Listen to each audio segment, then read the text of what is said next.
नमस्कार। प्रस्तुत आप सबके सामने मुंशी प्रेमचंद की एक और अनोखी कहानी दीक्षा। चलिए शुरू करते हैं। जब मैं स्कूल में पढ़ता था, गेंद खेलता था और मास्टर लोगों की घुड़कियां खाता था, अर्थात मेरी किशोरावस्था थी। न ज्ञान का उदय हुआ था, न बुद्धि का विकास। उस वक्त मैं नशा निवारणी सभा का उत्साहित सदस्य था। रोज उसके जलसों में शरीक होता, उसके लिए चंदा वसूल करता। इतना ही नहीं, व्रतधारी भी था और इस व्रत के पालन का अटल संकल्प कर चुका था। प्रधान महोदय ने मेरे दीक्षा लेते समय जब पूछा, तुम्हें यकीन है कि जीवन भर इस व्रत पर कायम रहोगे? तो मैंने निशंक भाव से उत्तर दिया, हाँ, मुझे पूरा यकीन है। प्रधान ने मुस्कुराकर प्रतिज्ञा पत्र मेरे सामने रख दिया। उस दिन मुझे कितना आनंद हुआ था, गर्व से सिर उठाए घूमता फिरता था। कई बार पिताजी से भी बेअदबी कर बैठा, क्योंकि वे शाम के वक्त थकान मिटाने के लिए एक गिलास पी लिया करते थे। मुझे यह असह्य था, कहूँगा ईमान की। पिताजी ऐब करते थे, पर हुनर के साथ। जो ही जरा सा सुरूर आता, आंखों में नशे की लाली छलकने लगती कि ब्यालू करने बैठ जाते। बहुत ही सूक्ष्म आहारी थे और फिर रात भर के लिए माया मोह के बंधनों से मुक्त हो जाते।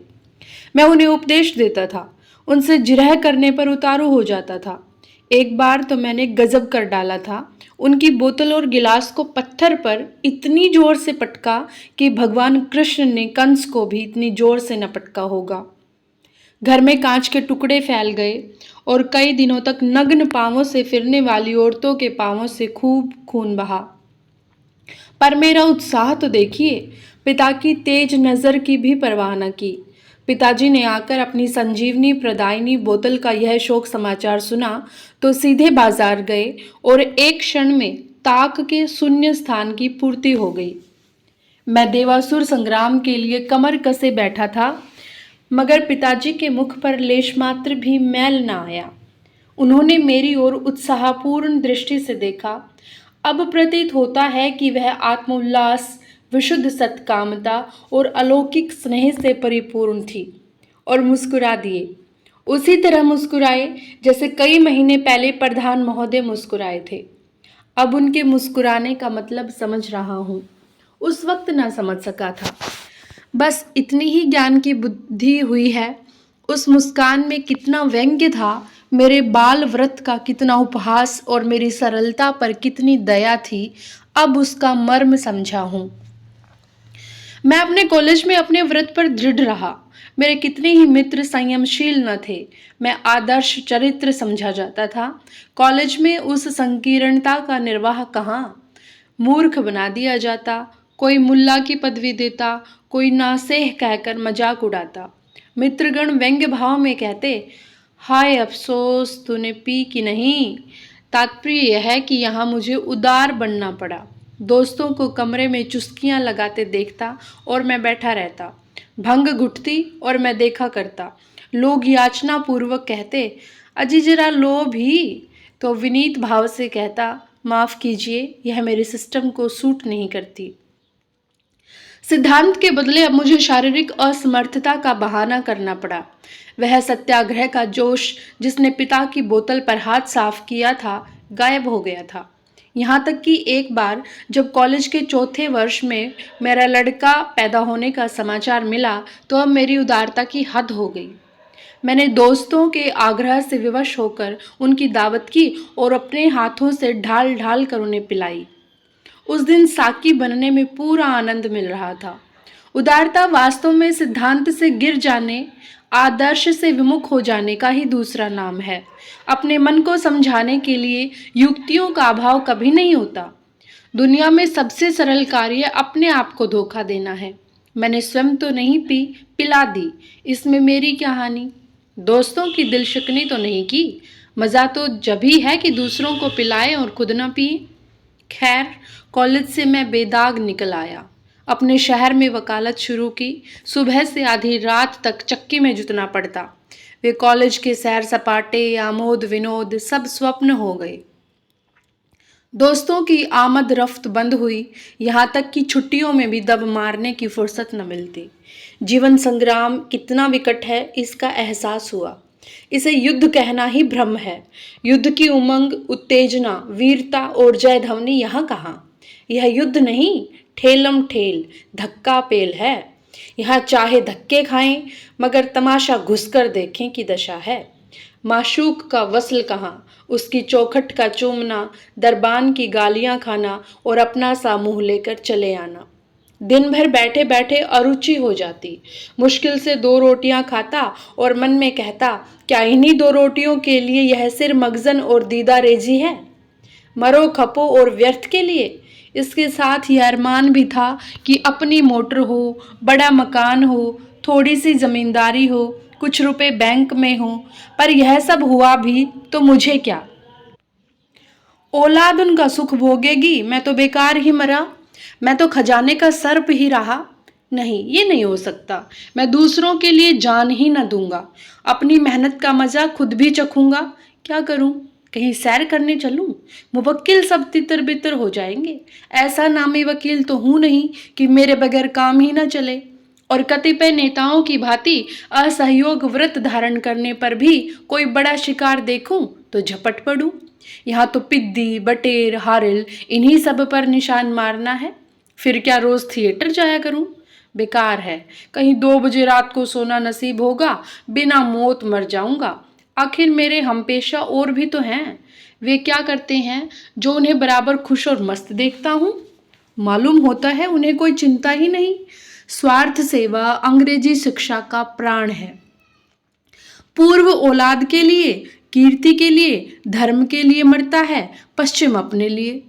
पूर्व में घर का मालिक सबका सेवक होता है, वह सबसे अधिक कार्य करता, दूसरों को खिलाकर खाता, दूसरों को पहनाकर पहनता है। लेकिन पश्चिम में वह सबसे अच्छा खाना, अच्छा पहनना अपना हक समझता है। यहाँ परिवार सर्वोपरि है, वहाँ व्यक्ति सर्वोपरि है। हम बाहर से पूर्व और भीतर से पश्चिम हैं। हमारे सत आदर्श दिन दिन लुप्त होते जा रहे हैं। मैंने सोचना शुरू किया, इतने दिनों की तपस्या से मुझे क्या मिल गया? दिन भर छाती फाड़कर काम करता हूँ, आधी रात को मुंह ढाँप कर सोया रहता हूँ। ये भी कोई जीवन है? कोई सुख नहीं, मनोरंजन का कोई साधन नहीं। दिन भर कार्य करने के बाद टेनिस का खाक खेलूंगा? हवाखोरी के लिए भी तो पाँव में जूते चाहिए। ऐसे जीवन को रसमय बनाने के लिए केवल एक ही उपाय है, आत्मविस्मृति, जो एक क्षण के लिए मुझे दुनिया की हर फिक्र से आजाद कर दे। मैं अपनी परिस्थिति को भूल जाऊं, अपने आप को भूल जाऊं, जरा हंसूं, जरा ठहाका मारूं, जरा मन से स्फूर्ति आए। केवल एक ही बूटी है जिसमें ये गुण है, और वह मैं जानता हूं। कहाँ की प्रतिज्ञा, कहाँ का व्रत, वे बचपन की बातें थी। उस समय क्या जानता था कि मेरी यह अवस्था होगी। नव स्फूर्ति का बाहुल्य था, पैरों में शक्ति थी, घोड़े पर सवार होने की क्या आवश्यकता थी। तब जवानी का नशा था, अब ये कहाँ। यह भावना मेरे पूर्व संचित समय की जड़ों को हिलाने लगी। वह नित्य नई नई युवतियों से सशक्त होकर आती थी, युक्तियों से सशक्त होकर आती थी। क्यों? क्या तुम ही सबसे ज्यादा अक्लमंद हो? सब तो पीते हैं। जजों को देखा, इजलास छोड़कर जाते और पी आते हैं। प्राचीन काल में ऐसे व्रत निभ जाते थे जब जीविका इतनी प्राण घातक न थी। लोग हंसेंगे ही ना कि बड़े व्रतधारी की दुम बने थे। आखिर आ गए ना चक्कर में, हंसने दो। मैंने नाहक व्रत लिया, उसी व्रत के कारण इतने दिनों की तपस्या करनी पड़ी। नहीं पी तो कौन सा बड़ा आदमी हो गया, कौन सा सम्मान पा लिया। पहले किताबों में पढ़ा करता था यह नुकसान होता है, वह नुकसान होता है, मगर कहीं तो नुकसान होते नहीं देखता। हाँ, पियक्कड़ मदमस्त हो जाने की बात और है। उस तरह तो अच्छी से अच्छी चीज का दुरुपयोग भी नुकसानदेह होता है। ज्ञान भी जब सीमा से बाहर हो जाता है तो नास्तिकता के क्षेत्र में पहुंचता है। पीना चाहिए एकांत में, चेतना को जगाने के लिए, सुलाने के लिए नहीं। बस पहले दिन जरा जरा झिझक होगी, फिर किसका डर है। ऐसा इंतजाम करना चाहिए कि लोग मुझे जबरदस्ती पिला दें, जिसमें अपनी शान बनी रहे। जब एक दिन प्रतिज्ञा टूट जाएगी, फिर मुझे अपनी सफाई देने की आवश्यकता न रहेगी। घर वालों के सामने भी आंखें नीची न करनी पड़ेंगी। मैंने निश्चय किया यह अभिनय होली के दिन हो। इस कृत्य के लिए इसमें अच्छा मुहूर्त कौन होगा। होली पीने पिलाने का दिन है, उस दिन मस्त हो जाना क्षम्य है। पवित्र होली अगर हो सकती है तो पवित्र चोरी, पवित्र रिश्वत सितानी भी हो सकती है। होली आई, अब की बहुत प्रतीक्षा के बाद आई। मैंने दीक्षा लेने की तैयारी शुरू की। कई पीने वालों को निमंत्रित किया। किलनर की दुकान से विस्की और शैंपेन मंगवाई। लेमनेड, सोडा, बर्फ, गज्जक, खमीरा, तंबाकू वगैरह सब सामान मंगवा कर लैस कर दिया। कमरा बहुत बड़ा नहीं था। कानूनी किताबों की अलमारियां हटवा दी, फर्श बिछवा दिया। शाम को मित्रों की प्रतीक्षा करने लगा, जैसे चिड़िया पंख फैलाए बहेलियों को बुला रही हो। मित्रगण एक एक करके आने लगे। 9 बजते बजते सबके सब आ विराजे। उनमें कई तो ऐसे थे चुल्लू में उल्लू हो जाते थे, पर कितने ही कुंभज ऋषि के अनुयायी थे। पूरे समुद्र सोख बोतल की बोतल गटागट पी जाएं और आंखों में सुर्खी ना आए। मैंने बोतल, गिलास और गज्जक की तस्तनियां सामने लाकर रखी। एक महाशय बोले, यार बर्फ और सोडे के बगैर लुत्फ ना आएगा। मैंने उत्तर दिया, मंगवा रखा है, भूल गया था। एक, तो फिर बिस्मिल्लाह हो। दूसरा, साकी कौन होगा। मैं बोला, यह खिदमत मेरे सुपुर्द कीजिए। मैंने प्यालियां भर भर कर देनी शुरू की और यार लोग पीने लगे। हु हक का बाजार गर्म हुआ। अश्लील हास परिहास की आंधी सी चलने लगी, पर मुझे कोई न पूछता था। अब खूब अच्छा उल्लू बना। शायद मुझसे कहते हुए सकुचाते हैं। कोई मजाक से भी नहीं कहता, मानो मैं वैष्णव हूँ। इन्हें कैसे इशारा करूं। आखिर सोचकर बोला, मैंने तो कभी भी पी ही नहीं। एक मित्र, क्यों नहीं पी। ऊपर वाले के यहाँ आपको इसका जवाब देना पड़ेगा। दूसरा, फरमाइए जनाब, फरमाइए फरमाइए, क्या जवाब दीजिएगा। मैं ही उसकी तरफ से पूछता हूँ, क्यों नहीं पीते।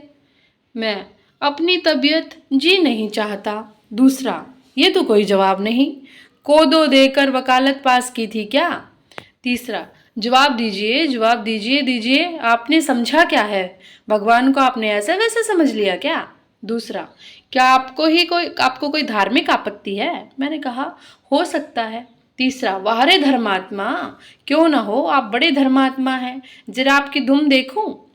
मैं, क्या धर्मात्मा आदमियों की दुम होती है।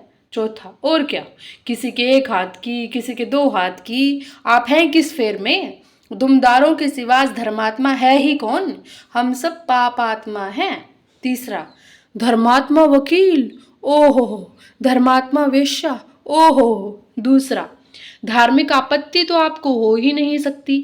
वकील होना धार्मिक विचारों से शून्य होने का चिन्ह है। मैं, भाई मुझे सूट नहीं करती। तीसरा, अब मार लिया, मुझी को मार लिया, आपको सूट नहीं करती, मैं सूट करा दूं। दूसरा, क्या किसी चिकित्सक ने मना किया है। मैं, नहीं। तीसरा, वाह वाह, आप खुद ही अपने चिकित्सक बन गए। अमृत आपको सूट नहीं करता। अरे धर्मात्मा जी, एक बार पी के देखिए।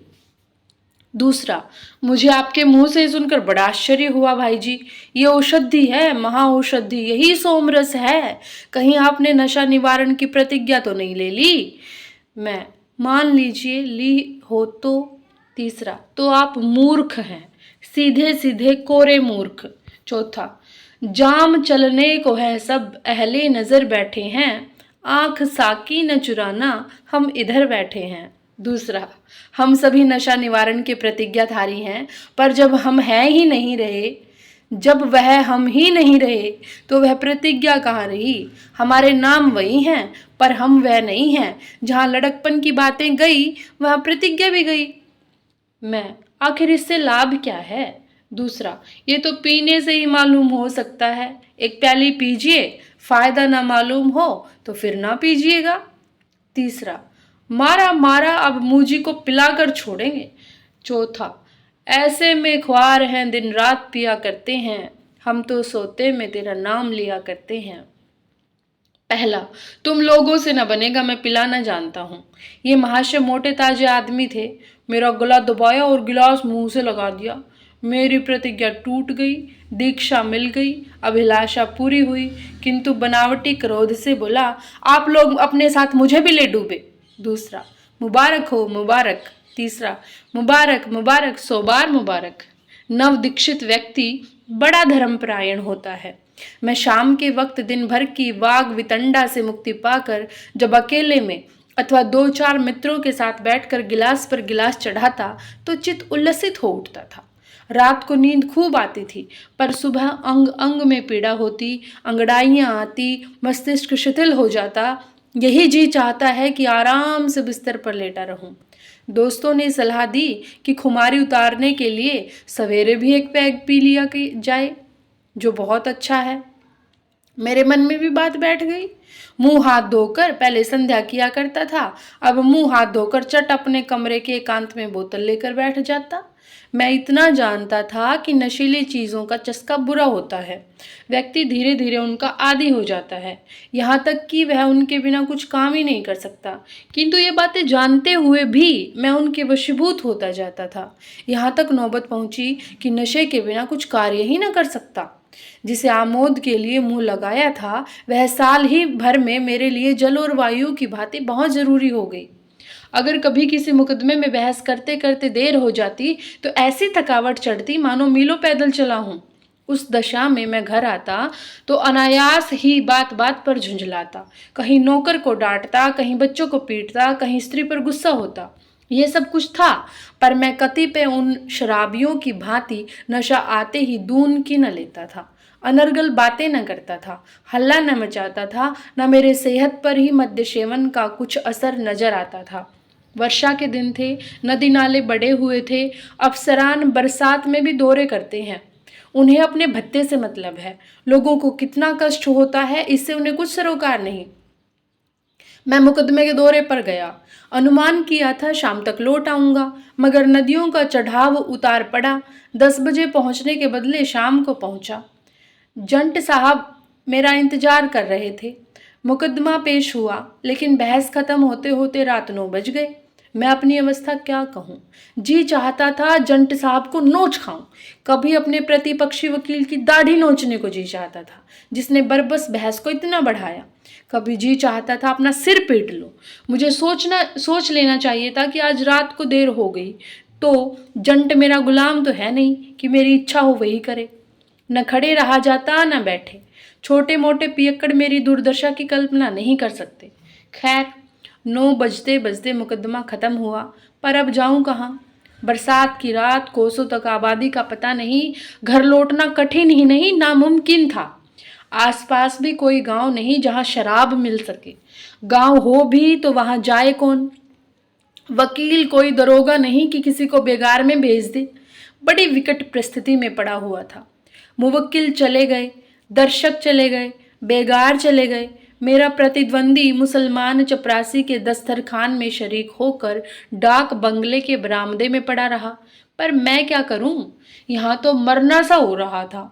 वहीं बरामदे में टाट पर बैठा हुआ मैं अपने भाग्य को रो रहा था। न नींद ही आती थी कि इस तकलीफ को भूल जाऊं, अपने को उसी की गोद में सौंप दूं। गुस्सा अलबत्ते था कि वह दूसरा वकील कितनी मीठी नींद सो रहा है, मानो ससुराल में सुख सेज पर सोया हो।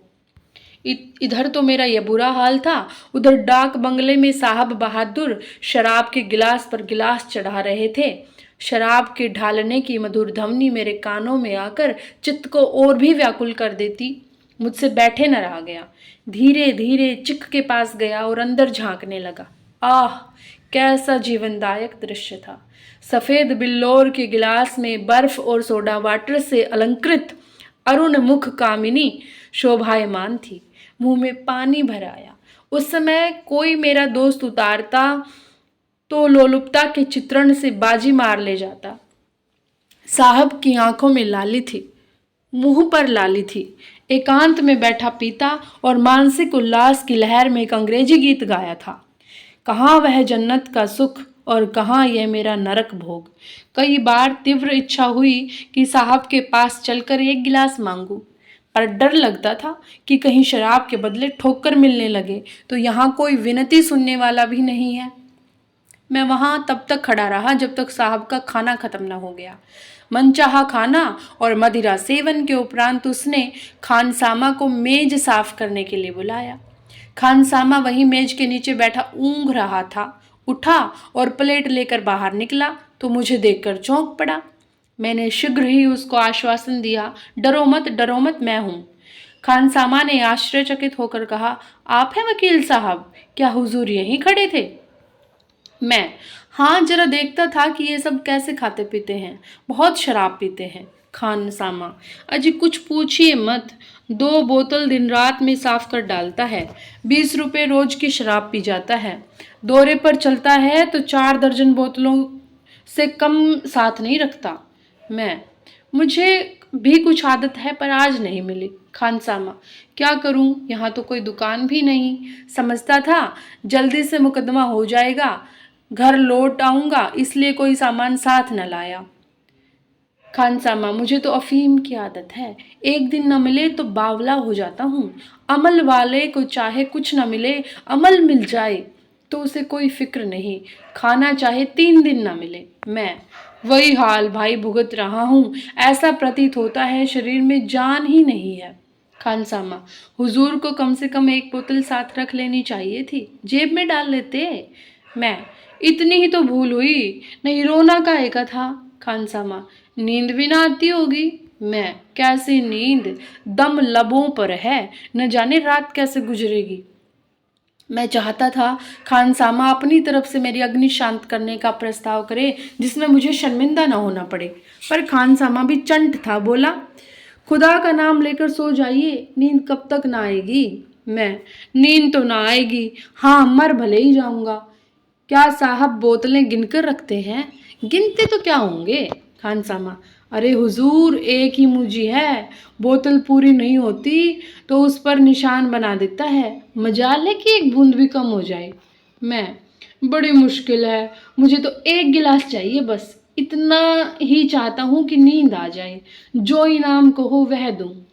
खानसामा, इनाम तो हुजूर देंगे ही, लेकिन डर यही है कि कहीं वो भाप गया तो मुझे जिंदा न छोड़ेगा। मैं, यार लाओ, अब ज्यादा सब्र की ताब नहीं है। खानसामा, आपके लिए जान हाजिर है, पर 1 बोतल 10 रुपए की आती है, मैं कल किसी बेगार से मंगाकर तादाद पूरी कर दूंगा। मैं, 1 बोतल थोड़े ही पी जाऊंगा। खानसामा, साथ ले जाइएगा हुजूर, आधी बोतल खाली मेरे पास रहेगी तो उसे फौरन शुभा हो जाएगा। बड़ा संदेहशील है, मेरा मुंह सूंघा करता है कि इसने पी ना ली हो। मुझे 20 रुपए मेहनताने के मिले थे, दिन भर की कमाई का आधा देते हुए कलक तो हुआ, पर दूसरा उपाय ही क्या था। चुपके से 10 रुपए निकालकर खानसामा के हवाले किए। उसने 1 बोतल अंग्रेजी शराब मुझे ला दी, बर्फ और सोडा भी लेता आया। मैं वहीं अंधेरे में बोतल खोलकर अपनी परितप्त आत्मा को शुद्ध जल से सिंचित करने लगा। क्या जानता था कि विधाता मेरे लिए कोई दूसरा ही षड्यंत्र रच रहा है, जहर पिलाने की तैयारियां कर रहा है। नशे की नींद का पूछना ही क्या, इस पर अंग्रेजी शराब की आधी बोतल चढ़ा गया था। दिन चढ़े तक सोता रहा। कोई 8 बजे झाड़ू लगाने वाला मेहतर ने जगाया तो नींद खुली। शराब की बोतल और गिलास सिरहाने रखकर छतरी से छिपा दिया था, ऊपर से अपना गाउन डाल दिया। उठते ही उठते सिरहाने निगाह गई, बोतल और गिलास का पता न था। धके कलेजा धक से हो गया। खानसामा को ढूंढने लगा कि पूछूं उसने तो नहीं उठा कर रख दिया। इस विचार से उठा और टहलता हुआ डाक बंगले के पिछवाड़े गया, जहां नौकरों के लिए अलग कमरे बने हुए थे, पर वहां का खौफनाक मंजर देख आगे कदम बढ़ाने का साहस न हुआ। साहब खानसामा का कान पकड़े हुए खड़े थे। शराब की बोतलें अलग अलग रखी हुई थी। साहब 1, 2, 3 करके गिनते थे और खानसामा से पूछते थे, 1 बोतल और कहाँ गई? खानसामा कहता था, हुजूर खुदा मेरा मुंह काला करे, मैंने कुछ भी दगल फसल की हो। साहब, हम क्या झूठ बोलता है, 29 बोतल नहीं था? खानसामा, हुजूर खुदा की कसम मुझे नहीं मालूम कितनी बोतलें थी। इस पर साहब ने खानसामा को कई तमाचे लगाए, फिर कहा, तुम गिने, तुम न बताएगा तो हम तुमको जान से मार डालेगा। हमारा कुछ भी नहीं होगा, हम हाकिम हैं और हाकिम लोग हमारा मित्र है। हम तुमको अभी अभी मार डालेगा, नहीं तो बतला दे 1 बोतल कहाँ गया। मेरे प्राण सूख गए। बहुत दिनों के बाद भगवान की याद आई। मन ही मन गोवर्धनधारी को याद करने लगा। अब इज्जत तुम्हारे हाथ में है भगवान, तुम ही बचाओ तो नैया पार लग सकती है, नहीं तो मंझधार में डूब जाने वाली है। अंग्रेज है, न जाने क्या मुसीबत ढा दे। भगवान, खानसामा का मुंह बंद कर दो, उसकी वाणी हर लो। तुमने बड़े बड़े द्रोहियों और दुर्जनों की रक्षा की है। अजामिल को तुम्ही ने तारा था, मैं भी द्रोही हूँ, द्रोहियों का द्रोही हूँ। मेरा संकट हरो। अब की जान बची तो शराब की ओर आंख न उठाऊंगा। मार के आगे भूत नाचता है। मुझे हर एक पल ये संदेह होता था कि कहीं एलोकोक्ति चरितार्थ न हो जाए, कहीं खानसामा खुल ना पड़े, नहीं तो फिर मेरी खैर नहीं। सनद छीने जाने का, चोरी का मुकदमा चल जाने का, अथवा जज साहब से तिरस्कृत किए जाने का इतना भय था कि जितना साहब की लाते खाने का। इतना भय नहीं था जितना साहब की लाते खाने का। जालिम हंटर लेकर दौड़ना पड़े। यूं मैं इतना कमजोर नहीं हूँ, हरिष्ट पुष्ट और साहसी व्यक्ति हूँ। कॉलेज में खेल कूद के लिए इनाम पा चुका हूँ। अब भी बरसात में 2 महीने मुकद्दर पेल लेता हूँ, लेकिन इस वक्त डर के मारे बुरा हाल था। मेरे नैतिक बल का आधार पहले ही नष्ट हो चुका था। चोर में बल कहाँ? मेरा मान, मेरा भविष्य, मेरा जीवन खानसामा के केवल एक शब्द पर निर्भर था, केवल एक शब्द पर, जिसका जीवन सूत्र इतना क्षीण, इतना जीर्ण और इतना जर्जर होगा।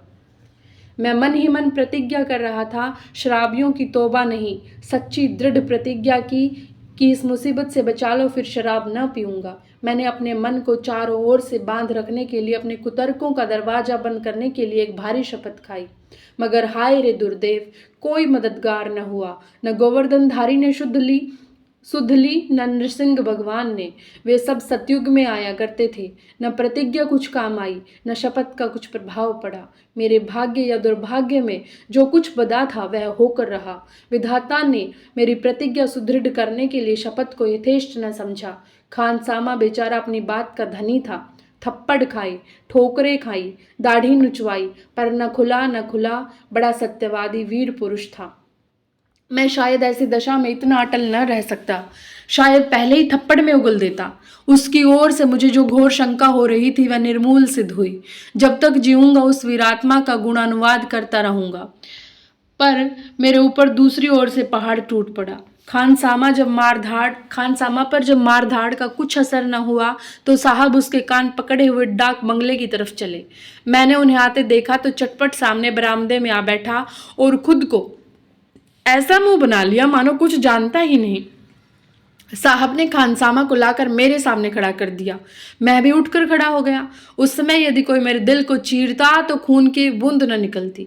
साहब ने मुझसे पूछा, विल वकील साहब, तुम शराब पीता है? मैं इनकार न कर सका। तुमने रात शराब पी थी? मैं इनकार न कर सका। तुमने मेरे इस खानसामा से शराब ली थी? मैं इनकार न कर सका। तुमने रात को शराब पीकर बोतल और गिलास अपने सिर के नीचे छिपा कर रखा था? मैं इनकार न कर सका। मुझे डर था कि खानसामा कहीं खुल न पड़े, पर उल्टे मैं ही खुल पड़ा। तुम जानता है ये चोरी है? मैं इनकार न कर सका। हम तुमको मुअत्तल कर सकता है, तुम्हारा सनद छीन सकता है, तुमको जेल भेज सकता है। यह सत्य ही था। हम तुमको ठोकरों से मारकर गिरा सकता है, हमारा कुछ नहीं हो सकता। महान सत्य ही था। तुम काला आदमी वकील बनता है, हमारे खानसामा से चोरी का शराब लेता है, तुम सुअर। लेकिन हम तुमको वही सजा देगा जो तुम पसंद करो। तुम क्या चाहता है? मैंने कांपते हुए कहा, हुजूर मुआफ़ी चाहता हूँ। नहीं, हम सजा पूछता है, जो हुजूर मुनासिब समझे। अच्छा यही होगा। यह कहकर उस निर्दयी नरपिशाच ने 2 सिपाहियों को बुलाया और उनसे मेरे दोनों हाथ पकड़वा दिए। मैं एकदम शांत इस तरह सिर झुकाए खड़ा रहा जैसे कोई लड़का मास्टर के सामने बेंत खाने के लिए खड़ा हो जाता है। इसे मुझे क्या सजा देने का विचार है? कहीं मेरी मुश्कें तो न कसवाएगा, या कान पकड़कर उठा बैठी तो न करवाएगा। भगवान से मदद मिलने की कोई उम्मीद न थी, पर अदृश्य का आवाहन करने के अलावा और चारा ही क्या था। मुझे सिपाहियों के हाथ छोड़कर साहब दफ्तर में गए और वहां से मोहर छापने की स्याही और ब्रश लिए हुए निकले। अब मेरी आंखों से पानी बहने लगा। यह घोर अपमान, थोड़ी सी शराब के लिए, यह भी दुगने दाम देने पर। साहब ब्रश से मेरे मुंह में कालिमा पोत रहे थे, वह कालिमा जिसे धोने के लिए सेरो साबुन की जरूरत थी, और मैं भीगी बिल्ली की भांति खड़ा था। उन दोनों यमदूतों को भी मुझ पर दया न आती थी। दोनों हिंदुस्तानी थे, पर उन्हीं के हाथों मेरी ये दुर्दशा हो रही थी। इस देश को स्वराज मिल चुका। साहब कालीमा पोतते और हंसते जाते थे, यहाँ तक कि आंखों के सिवा तिल भर भी जगह न बची। थोड़ी सी शराब के लिए आदमी से वनमानुष बनाया जा रहा था।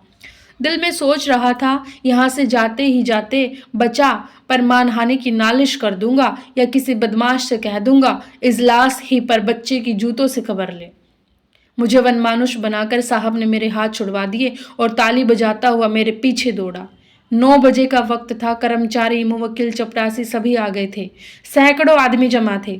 मुझे न जाने क्या शामत सूझी कि वहां से भागा। यह उस समय का सबसे करुणाजनक दृश्य था। आगे आगे मैं दौड़ता जाता था, पीछे पीछे साहब और अन्य सैकड़ों आदमी तालियां बजाते, लेना लेना जाने ना पावे का गुल मचाते दौड़े जाते थे, मानो किसी बंदर को भगा रहे हों। लगभग 1 मील तक यह दौड़ रही। वह तो कहो मैं कसरती आदमी हूं, बचकर निकल आया, नहीं मेरी न जाने और क्या दुर्गति होती। शायद वो मुझे गधे पर बिठाकर घुमाना चाहते थे। जब सब पीछे छूट गए तो मैं एक नाले के किनारे बेदम सा होकर बैठ गया।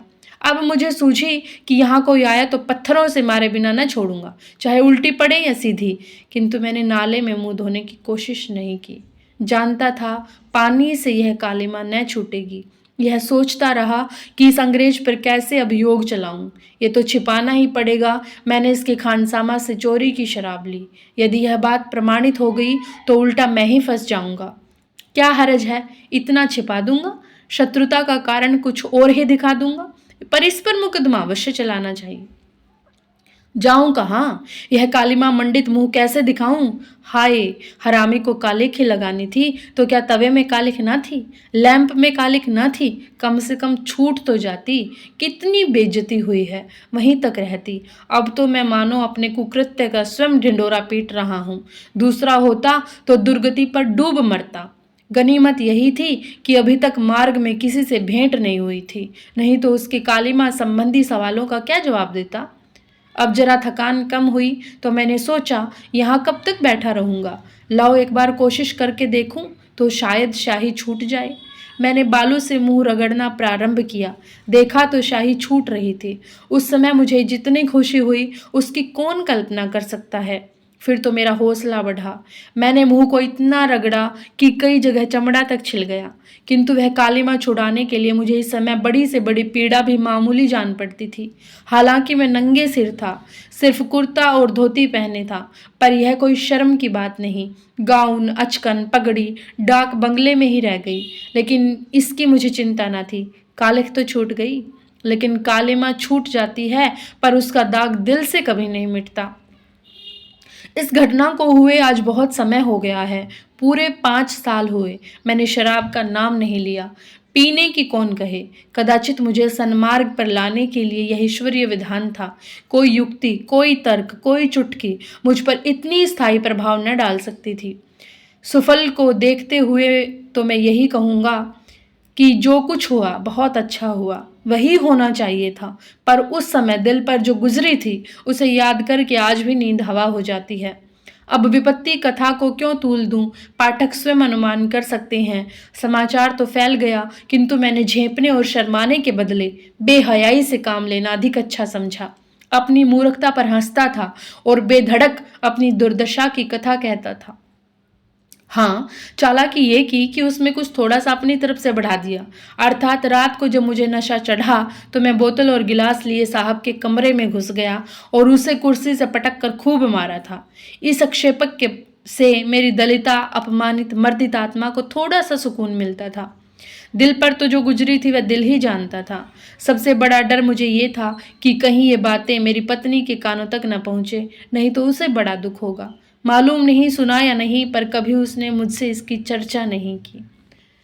तो यहाँ पर हमारी कहानी समाप्त होती है। उम्मीद आप लोगों को पसंद आई होगी कि शराब या कोई भी नशा एक इंसान की क्या हालत कर देता है। तो मिलते हैं अगली किसी कहानी में, तब तक नमस्कार, ध्यान रखिएगा।